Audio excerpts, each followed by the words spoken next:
Nous sommes en 200 avant Jocelyn Collin. Toute la Gaule est envahie par les barbares. Toute ? Non. Un petit village peuplé d'irréductibles Gaulois résiste encore et toujours à l'envahisseur.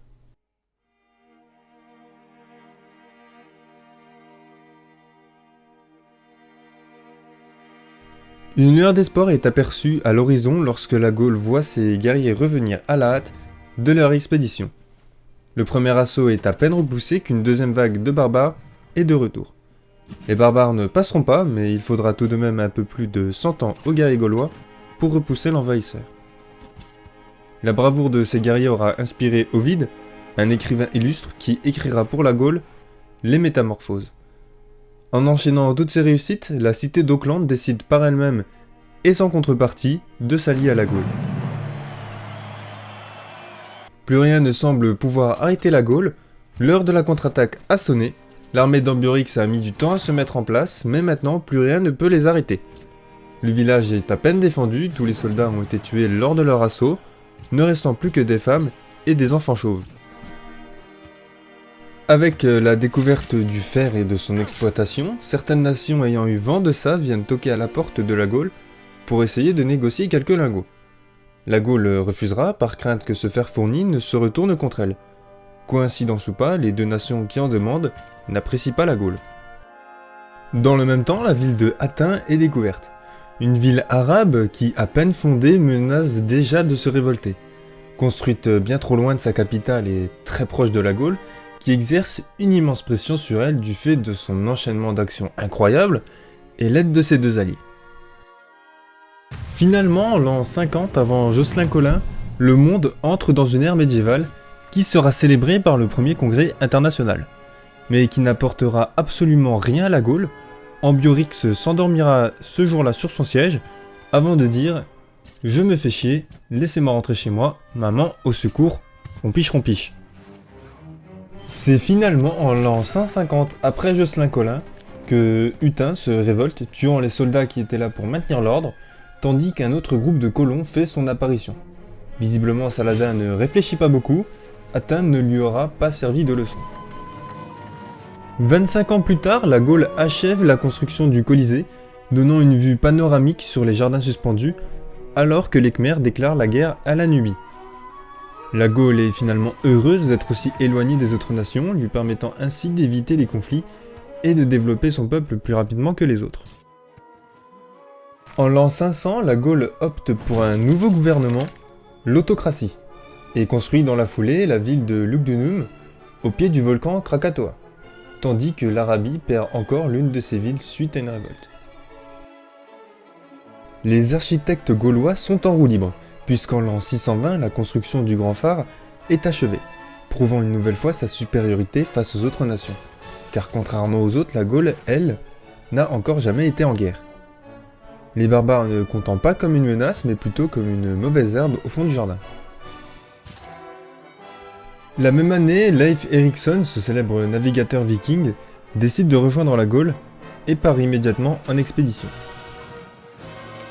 Isidore de Milet rejoindra lui aussi la Gaule, mathématicien et géomètre qui aidera à la construction du mausolée d'Halicarnasse en l'an 800,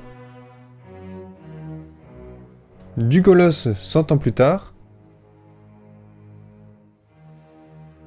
et de Angkor Wat en 960.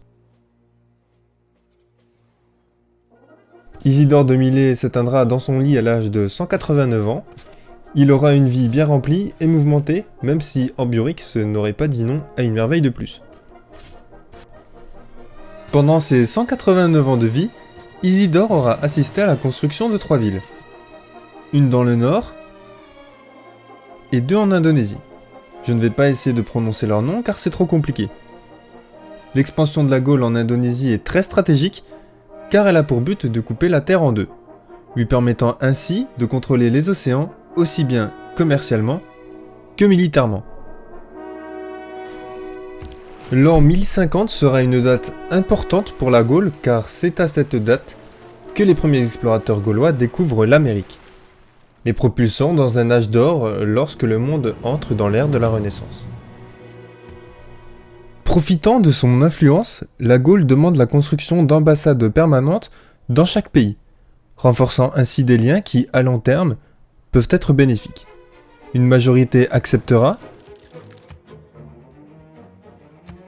alors que d'autres n'en voient pas l'intérêt pour le moment.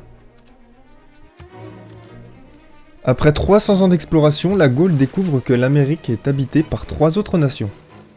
Les Sumériens, les Polonais et les Incas. La Gaule devient donc en l'an 1300 le premier pays ayant rencontré toutes les civilisations peuplant la Terre. Et pour couronner le tout, elle achève la construction du Mont Saint-Michel. Nicolas Machiavel rejoint la Gaule, ainsi qu'un nouvel allié, la cité-État de Kaboul. La Gaule domine le monde dans tous les domaines, et les autres nations ont l'air d'apprécier ça. Certes, son armée n'est pas plus grande que les autres, mais la Gaule est immensément riche. En cas de conflit, elle est capable de créer la plus grande et la plus puissante armée du monde en un claquement de doigts. En 1340, la Gaule découvre l'électricité. Une découverte majeure, mais pour pouvoir être utilisée à son plein potentiel, des usines à charbon sont construites dans tout le pays. Mais cela sera freiné à la suite d'une éruption du volcan Krakatoa. À la fin des éruptions volcaniques, l'arsenal de Venise sort de terre alors qu'une nation inconnue sollicite une session extraordinaire du Congrès mondial, afin d'aider la Gaule pour réparer les dommages.